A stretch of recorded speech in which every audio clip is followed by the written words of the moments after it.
সাতগাছিয়া অঞ্চলে এই যে বাংলার বাড়ি যে মুখ্যমন্ত্রী ডিক্লেয়ার করেছে এবং বাড়ি দেওয়া শুরু করে দিয়েছেন, কি বলবেন এই নিয়ে আপনি? আমাদের টোটাল 10,000-এরও বেশি আমরা বজবজ 2 নম্বর ব্লকে 11টা গ্রাম পঞ্চায়েতে আমরা দিয়েছি। প্রায় 10,000-এরও বেশি বাড়ি দেওয়া হয়েছে।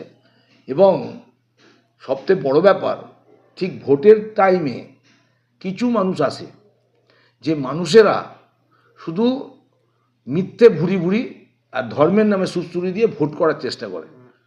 আমাদের ডায়মন্ড হারবার লোকসভা কেন্দ্রের মানবিক এমপি অভিষেক বন্দ্যোপাধ্যায় যখন ভোটে দাঁড়িয়েছিলেন তখন ওনাকে জলের দাবি মানুষ তুলেছিল, জল তখন নেই এলাকায়। তাই অভিষেক ব্যানার্জি জলের ব্যবস্থা প্রত্যেক বাড়ি বাড়ি করে দিয়েছে। আমার বজবজ 2-এ প্রায় সবই কানেকশান হয়েছে, কিছু জায়গায় জলের কানেকশান বাকি আছে, সেগুলোও হয়ে যাবে এবং জল পড়া শুরু হয়েছে।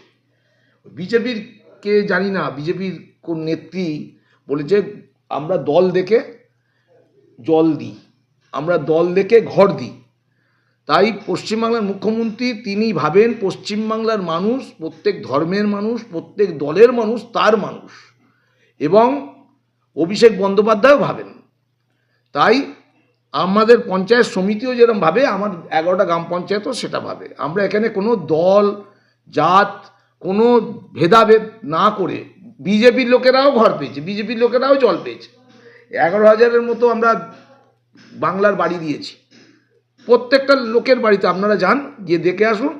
আমরা দ্বিচারিতার রাজনীতি করতে শিখিনি। দ্বিচারিতার এই চেয়ারে বসে, মুখ্যমন্ত্রীর চেয়ারে বসে এমপি হওয়ার পর তার সবাই লোক, আমি পঞ্চায়েত সমিতির সভাপতি, আমার এলাকায় প্রত্যেকটা মানুষ আমার লোক, আমার পরিবার পরিজন। এই মানসিকতাটা মুখ্যমন্ত্রীর থেকে নেয়া, অভিষেক বন্দ্যোপাধ্যায়ের থেকে নেয়া।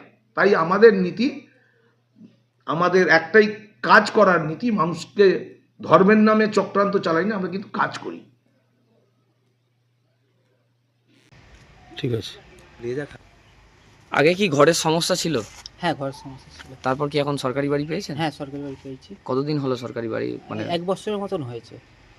মানে সরকারি বাড়ি পেয়ে কেমন লাগছে? মানে না, কিন্তু ভালোই লাগছে। আগে তো কাঁচা ঘরে ছিলাম, অবস্থা ঝড় বৃষ্টিতে খুব অবস্থা খারাপ থাকতো। এখন একটু ভালো আছে। আগে তো একটা চিন্তা থাকতো ঝড় যখন হ্যাঁ, ঝড় আসলে তো খুব ভিজে যেত, ঘরে জল পড়তো। এখন পাকা বাড়ি হয়েছে। হ্যাঁ, কি বলবেন সরকারকে?